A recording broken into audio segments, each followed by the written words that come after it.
Puerto Rico was in serious financial debt before the hurricane hit. But can the president just wipe out the debt of Puerto Rico as he stated? That would be unprecedented for that to happen. And I think the answer is no, the president cannot do that. A lot of times I think when the president is saying things, he doesn't mean them literally. Now, I'm not going to speak on behalf of the president, and I certainly don't know what the president is thinking. And a lot of people say that he doesn't act presidential.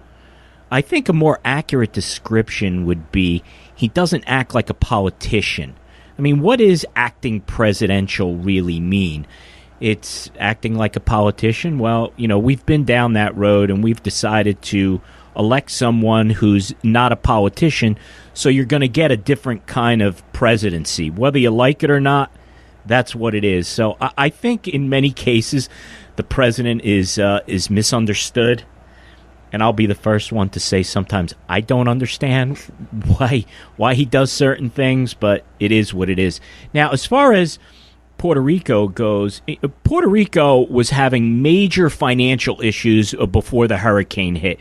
They were in debt to the tune of $70 billion, and now we're talking about, as a result of the hurricane, potentially, I saw one report, up to $95 billion of damage.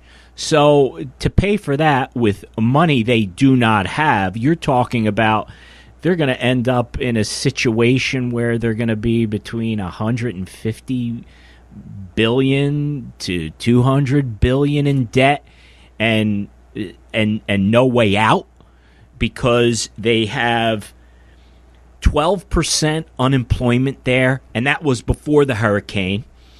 You have 40% of the population living below the poverty line.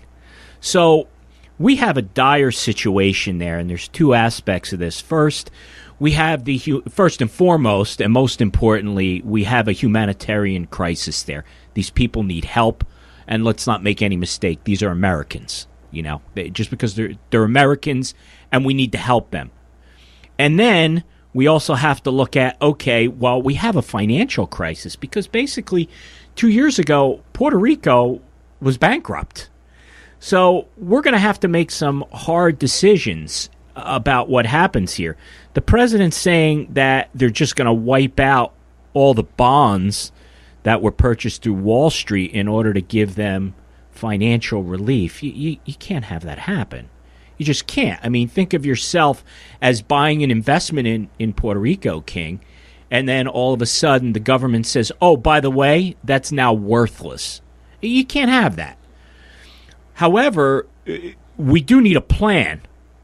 And similar to what we're talking about in the United States, you need to do something with their economy. You need to get people going back to work. So I think what's really needed here, are we going to have to help them financially? Yes. But we're going to have a Part B that goes along with Part A to say, okay, what is the plan as far as how do we get them back on their feet? How do we help them prosper and ultimately be able to pay back their debts? After we build them back up, which again I'll say we must do, we have to help them, it should really become a destination for tourism, which is a great industry. So while we're rebuilding, maybe we should focus in on saying, let's really make this a tourist destination. Let's get these people working, and let's give them the ability to pay off their debts. That's what I think that we need to do. All right, there he is, the finance guru, Dan Geltrude. Usually every Saturday morning at 8:45, and Dan's live in the studio for a special presentation of Dollars and Cents, and we have a lot more to get to, so don't go anywhere. Dollars and Cents with Dan Geltrude will continue.